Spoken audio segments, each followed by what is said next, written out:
So wow, this is not very green. I'm hoping that it doesn't, and it didn't. This tool is so basic, but in the green wood, it's so much fun to use. So you guys probably remember Rob because he delivered an incredible red oak log to my shop, and we unloaded it in the least safe and least professional way that can get done. But it's fine, and it's out there in the big room. And today we're getting started with chair making, which I've never really done before. And I thought the best way to get started was to show you like our first day. We haven't done anything. We haven't prepped anything. If you're gonna make chairs from scratch, definitely get help. Get somebody who has some idea what they're doing. That's a good way. And then like, where do you even start? What are the like most basic things we need to get started? Are you asking? I'm asking, yeah. You need a These log. cameras are on. Okay. Rex's audience. You need a log. You need a green. It doesn't have to be oak. Ash would work. Hickory would work. Anything, in that family would work. And it needs to be green because you're going to be working it all with hand tools, and it's going to be tough to work unless it's green. The other thing too is you're going to be steam bending at least two of the pieces, so that's another reason for it to be green. Plus, it's just fun to work with green wood, and you can rive it out. Actually, that's another reason it has to be green, is because the spindles are very small. They're like 5/8 of an inch, and you can't have any grain run out on those, or they'll snap when you put your feet on them or lean your chair back. So that's another reason it has to be green and riven. Awesome. So we've got the log. That's fine. Like, super big picture, what are the other things we have to do before we even split that log? What do we need to get together first? Like the tools, jigs, what's the important stuff? Biggest thing is a shaving horse so that you can, because you're going to be using a draw knife and a spoke shave a lot. So you need a shaving horse. I know that people sell plans for a shaving horse that actually goes on your bench, and you might have built one. I don't know. I didn't do one of those. No, I just have a regular Bodger's horse. Yeah, and you could probably. It would be a little difficult, but you probably could do it without a shave horse if you don't have one, and just clamp it to your bench. Yeah. And do it that way. Which maybe we can try to demo that, and for people that don't have shave horses. Well, and why don't we get out the shave horse too, and why don't we look at all the draw knives I have and pick the one that actually works the best? Yeah. So what you're looking for is the straightest grain you can possibly find. So you can see right here, there's a little knot. Yeah, you're on camera. There's a little knot right here, and the grain I don't know if you guys can see this, but it's a little bit wavy right here. So the best grain, the straightest grain, is going to be way out here. So probably when you rive, the best thing to do is always to split something in half, because what you're trying to do, what you want to manage when you're riving in order to keep the cuts straight, is you want equal sort of amounts of stress on either side of this fro.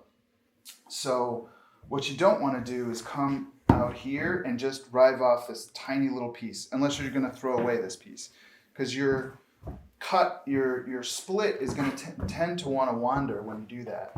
To get the best, straightest split, you're going to want to go maybe right here, which is going to, and you just put the fro on top of it, and then you just beat it with the club. And I'm right over the legs. That's where you want to be. So, wow, this is not very green, but you can see how easy it splits. And then the way you use a fro, you use leverage. So I'm going to hold it with my hand here, and you see how easy that is. And this piece is pretty dry too. So there's our piece right there. It's got a little bit of waviness to it right here. But that's okay, especially for this. And then what I would do is next, I would split it like this. Again, I'm putting about equal mass on either side of the split. I got it right over the bench, right over the legs, and I just whack it. Oh, that's, I think, that'd be nice. It wandered a little, but it's pretty good. You can. What you can do? Do you have a brake or no? I don't have a brake, so that's something we might have to build. Yeah. So another thing that's really nice and easy to build. I have one that I can bring in. All you need is some 1-inch pipe and some 2x6s. Oh yeah, I've seen that style. That looks easy to make. Yeah, it's very easy to make, and it works like a dream. It's really, you see people with these Peter Follinsby, these big branches and stuff. If you don't have access to that, just go to the box store and get yourself some pipe and some pine, and you can build a great brake. So what you do with the brake, if I had this in a brake, I would be pushing, so my cut is probably wandering that way, so I would put pressure on this side with the brake to get the split to go back down towards this side. But we don't have that, so I'm just gonna make sure that's nice and set. It kind of went back. It looks better. No, all right. It's the one time I'm gonna get lucky and something's gonna work correctly today. No, I wouldn't recommend putting your fingers in here like I'm about to do, because if I mess up and this springs back, I'm gonna have some black fingers, but I'm hoping that it doesn't, and it didn't. That's actually a pretty nice piece. You could make some rungs out of that. There's a knot up here, and it curves a little bit, but you could probably get rid of that. So actually, this would be a good place to start. So here's a real, classic, straight American draw knife. Yeah, this is a really nice one, Dunlap. There's a gazillion of these things out there. Straight, you can see, it's not bent either this way or that way. And it's a great basic draw knife. I think it's bevel down. Yeah, so we're gonna use it bevel down. So here's the bevel right here. That's gonna go towards the wood. And all I'm gonna do, I got my piece right here, stick it in these jaws, and I just push. You don't need a ton of pressure. And I put the draw knife on here, bevel down, and I just pull towards myself. The best way to do this is not to pull like this, but to sort of lean back like you're rowing a boat, like that, if you can. Because that way your arms, if I was building this, I would build it a little bit longer this way so that I could have full extension right here, and I'm using my back to do the pulling, and I'm tilting it this way. And you can actually cant it that way too, just like you would cant a plane, just to get a transverse cut. Same thing with the draw knife, and I'm just pulling back and getting these nice shavings off.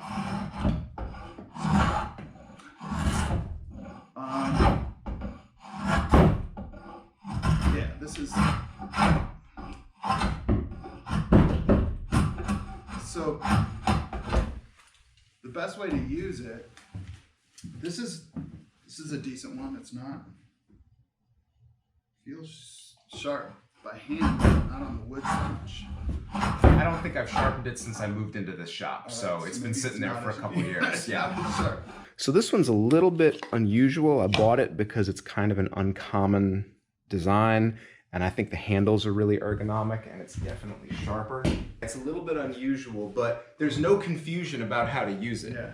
What's unusual about this is the handles are really short. I mean, this one has a good, I don't know, 1.5 to 2 inches. So really gripping this thing. This time we're gonna do bevel up. So same thing. Oh, this is a lot sharper.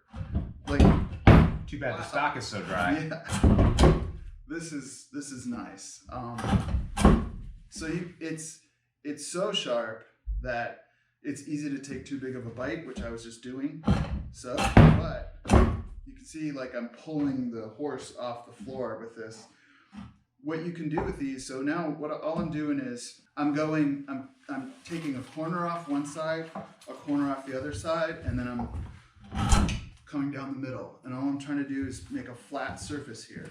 And once I've got my surface flat all the way down, then I'm gonna go try to do another flat surface 90 degrees to this one, and I'm trying to make a square, and then ultimately you'll see we make an octagon out of those squares, and then that's kind of how we get from very rough to what looks almost like a finished rung.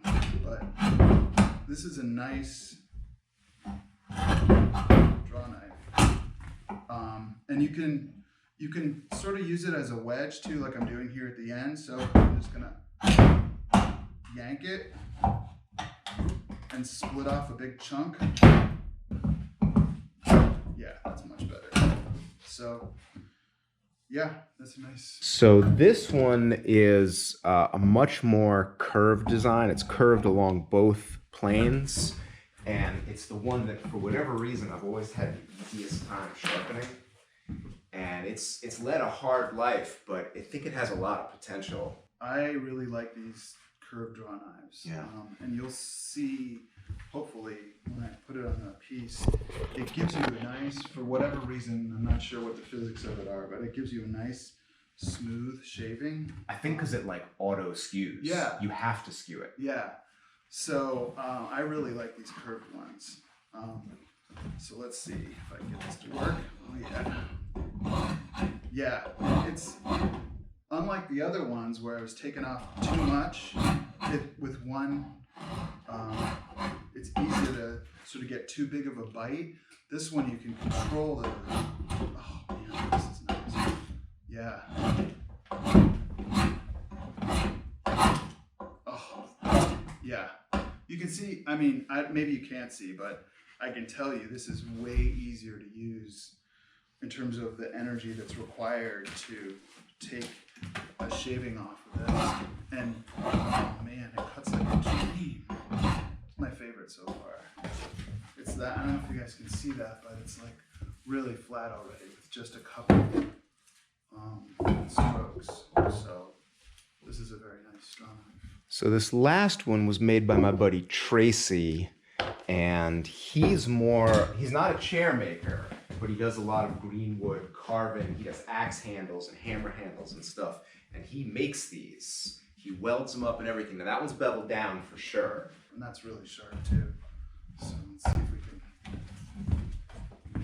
can. Oh yeah. This is another. So yeah, that is really nice. And this is, again, so I was telling you that I like the curve and how much easier that is to use, but this is a completely straight blade and it's just as easy to use as that one. This is who makes these? Tracy Chavaron. He goes by Bastion Head. We'll put his information up. Yeah. He should be better known than he is. He's a really talented guy. So at Handworks this year, I went to Handworks out in Manna, Iowa, and I used a draw knife made by Jason Lonin, who's, I forget what his forge name is or whatever. But Oh yeah, I have one of his splitting wedges. It's so good. The draw knives. And so what was smart about how he set things up is he had a couple of shave horses right there. He had a whole, wall of tools, and he's like, hey, have at it. Go ahead and use them. And man, those were just a dream to use. So this tool is so basic, but in the green wood, it's so much fun to use because it couldn't be simpler. It's just you and this blade and something to hold it. And then, so you can see that out of that curvy mess that we had before, we're getting a pretty decent, well, it's still kind of curved, but at least it's flat. It's curved and flat. So I would probably take some out of the middle here.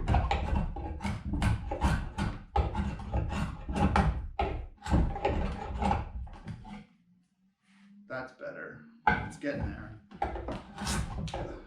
And you can take off big chips with a good draw knife. You can take off a lot or a little. Full disclaimer, I've only ever built one of these Jenny Alexander chairs, and Drew Langsner held my hand the whole week, so Rex and I are in for a little amateur adventure here together. The adventure's half the point. So all I'm doing now is I'm just looking up and down the piece, and trying to figure out where I need to take off more material. Again, the nice thing about the shaving horse is it's super easy to turn your piece around and just get back to it. Because that foot brake is like a quick release vice. Yeah. You just let all go. it is. Yeah. So this is pretty decent. You can see it's a little bit curved right here, but so I probably wouldn't use this for a chair. Actually, this is a decent demo piece, but because the grain is so curved that it wouldn't be a good chair rung. But the next step on this would be, you got one flat surface and now you're just gonna go 90 degrees. So just put it in, and I wanna shave off this piece, this side, because that's the high side. And I just come here, see how easy that splits off. And now, at least right here, I'm almost there already, just with that little bit of work. And then I just turn it, and then I'm just gonna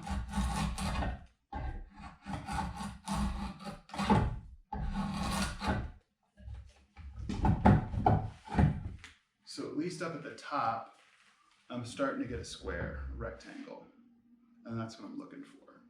The next thing we're going to do when we get together is we have to start splitting this log apart, and we're going to start processing it into the posts and the rungs, which means splitting this into quarters and eighths, riving those further into smaller components, and then draw knifing them into some squares that we can eventually make into octagons and make round. Do I have the basic? Yep. So what's our attack going to be to get this log apart, and what are some of the tools that we're going to use? So the tools we're going to use are wedges and hammers. It's really easy. That's all you need. The best way to start, I find, is to try to use a natural crack that's already in the log if you can. It's easier to do that than to try to start on your own. What a lot of people will do is they'll score a line across. You want it to go through the center of the log for sure. And they'll score a line with their wedge, and then they'll start splitting. I don't know if that really makes a difference or not. It certainly makes it easier for you to know where to put the wedge next when you're splitting. I've split many logs for little greenwood projects, and I always try to start with a check that's already there. Let's talk about some of our tools. So here, this is going to be the wedge that most people know, and this is one that I just got at a yard sale for $5. So it's a big steel wedge that you can whale on with a sledgehammer. I bought the 8-pound Harbor Freight sledge. I've had this for like 20 years, and I've split a lot of material with it.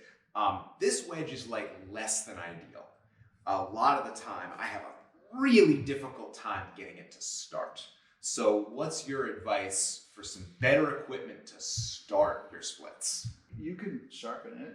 One thing is to get it to start easier, you can start it with a lower angle wedge. Like this one is blacksmith made, and this is really fancy. And if you can find a blacksmith to make one or find one online, you don't absolutely need something like that, but if you like to buy tools, it's kind of a fancy, cool thing to have.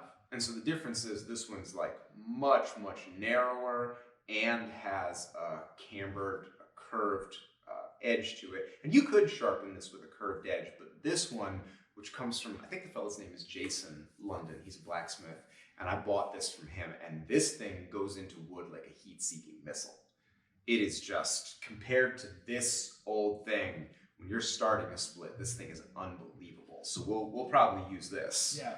The other thing that Rex has here, that's, if you don't want to spend money on a blacksmith-made low-angle wedge, an axe head is a great, again, $5 at a garage sale. A lot of them are missing the handles, or the handles are cracked, so just pull them off. Same idea, very thin profile. It's going to start nice and easy. It's a great way to start your cut. I wouldn't hit an axe head with a metal hammer. Yeah. with a hardened steel hammer. Now I know there's a lot of axe heads out there that are softer, and I know traditionally they're supposed to be softer, but that doesn't mean they are. And if you strike hardened steel with hardened steel, you could get chips that are really quite dangerous. So I made this in a previous video. We'll link to it. They would have called this a beetle or a commander, and it's just a hunk of dogwood log on a piece of dowel. And it looks ridiculous, but I've had it for years. I've hit stuff with it a lot of times, and it's been fine, mostly because it's dogwood. So if I were gonna hit an axe head, I would use my wooden mallet for that. I think it's much better. And then we have another shop-made tool that maybe Rob wants to talk about. I love these. These are gluts. Again, handmade. Dogwood is a sort of a famous wood for making them. A lot of people have ornamental dogwood trees in their yard. What's great about this is this is for after you've already got the cut started and you're working your way down the log. And again, for hitting metal with metal, you get a lot of vibration. It's hard on your hands. But you can take this, after you open up your crack in the log, you throw this in there and you just bang away on it with your beetle, or whatever you have, wood on wood. And again, it's got a real wide body here, so it's really going to open up that crack once it's started very nicely, and it's much kinder on your hands. Just before the comments get started, I just want to draw attention to opening up the crack and wood on wood. Before any of the sophomore people out there can get going. There it is. We served it up to you on a platter, okay? So nobody needs to be funny in the comments. We get it. We know that green woodworking is funny. And you might have to make these a few times because the ones I made were too steep. You know they're too steep because you go to hit them and they just spring right back out. I hit one once and it flew 10 feet in the air. And so I got rid of those because they were dogwood. They were super hard, and changing the angle would have been hard. Like so many things in green woodworking, you really want to make these green and then just throw them in the corner somewhere and let them season. So I made these months ago when I had some fresh apple wood in the shop, and now they're ready to go. So if you want to split a log open, you can get a regular splitting wedge at a yard sale. Get an axe head also at a yard sale. None of this stuff has to cost much money. Make a couple of gluts. This was even branch wood, so usually this would be going on the fire pile. And then we have a froe, and we're going to have a break, a riving break. And that's really all we're going to need to do the next phase of this project. So if you're getting ready, it's great to think about having a shave horse, finding a draw knife, probably a vintage one. New ones are either expensive or they suck. So even eBay, you can get a totally decent draw knife. And so shave horse, draw knife, some splitting stuff, inexpensive sledgehammer, make yourself a wooden one because you want to hit your gluts with something wood, and get your log. And your log can only be maybe 16 inches, maybe a little less, and you can still make a chair out of it. So we've got everything we need to get started, and I think we're ready to start making a chair. Let's do it. And the next time you see us, we're going to get going with that. Thanks so much for watching, and we'll see you next time. Take care.